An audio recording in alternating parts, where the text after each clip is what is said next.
আসসালামু আলাইকুম। Data structure and algorithm ক্লাসে সবাইকে স্বাগতম।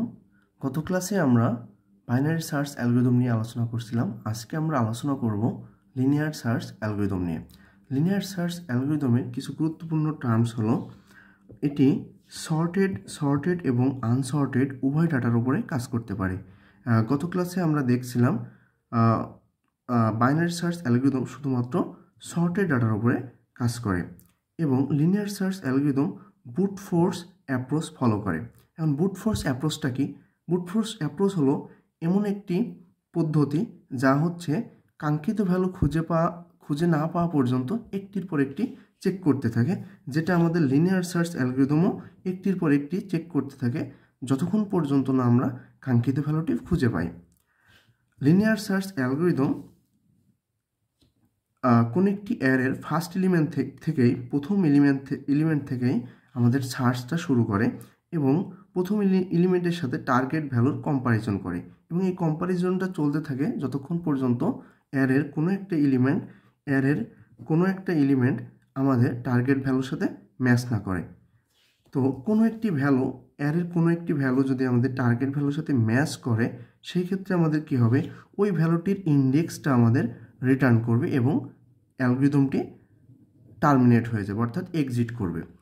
এখন এমন ঘটনা যদি ঘটে, পুরো অ্যারেটা চেক করার পরেও আমাদের টার্গেট ভ্যালুর সাথে কোনো একটি ভ্যালু যদি ম্যাচ না করে, সেই ক্ষেত্রে আমাদের অ্যালগরিদমটি শো করবে যে টার্গেট ভ্যালুটি অ্যারেতে নেই, অর্থাৎ অ্যারেতে পাওয়া যায় নাই।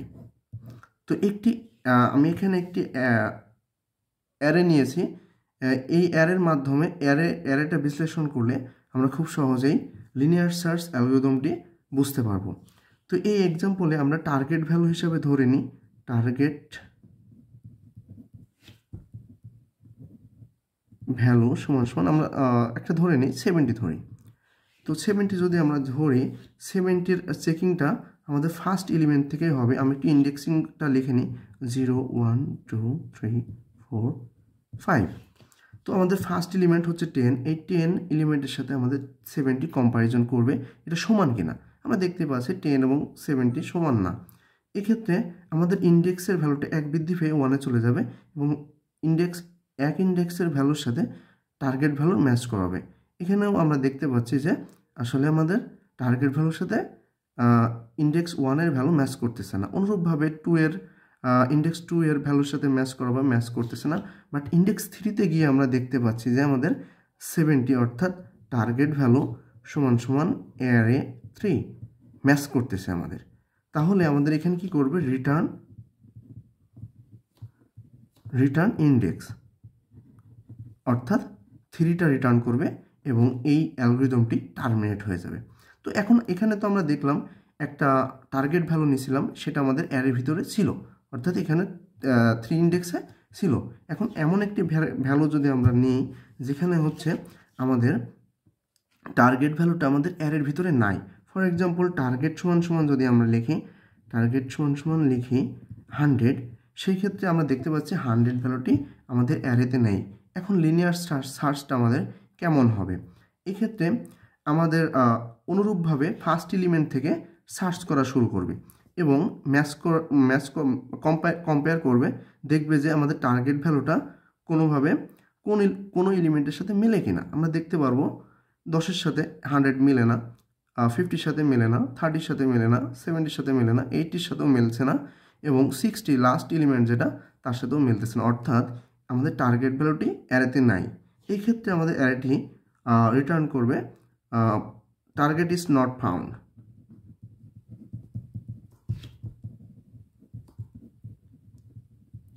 অর্থাৎ আমাদের টার্গেট ভ্যালুটি অ্যারেতে নেই, অ্যারেতে পাওয়া যায় নাই। এখন আশা করি লিনিয়ার সার্চ অ্যালগরিদমটি বোঝা গেছে। তো এর কিছু টার্মস আমরা আরেকটু দেখব, সেগুলো হচ্ছে কমপ্লেক্সিটি। লিনিয়ার সার্চের কমপ্লেক্সিটিটা আমরা একটু দেখব। লিনিয়ার সার্চের কমপ্লেক্সিটি দুই ধরনের কমপ্লেক্সিটি আছে, টাইম কমপ্লেক্সিটি এবং স্পেস কমপ্লেক্সিটি। তো টাইম কমপ্লেক্সিটি বেস্ট কেসের ক্ষেত্রে আমাদের বিগ O 1।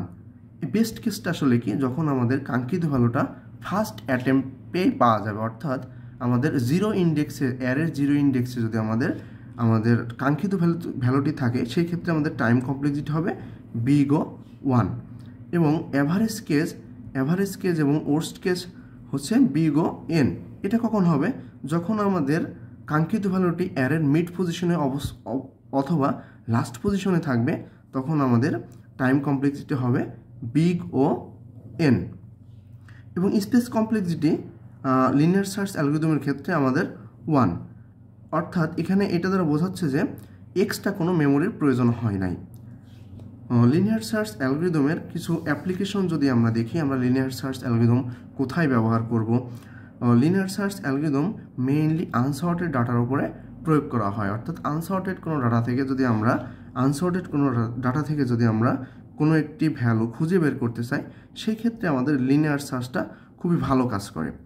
এবং স্মল ডাটা সেটটা যদি আমাদের ছোট হয়, অর্থাৎ সাইজটাও খুবই কম হয়, সেই ক্ষেত্রে আমরা লিনিয়ার সার্চ ব্যবহার করে খুব সহজেই কাঙ্ক্ষিত ডাটাটি খুঁজে পেতে পারি।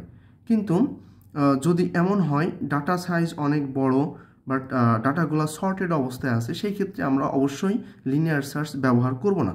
সেই ক্ষেত্রে আমাদের বাইনারি সার্চটা বেটার। বাইনারি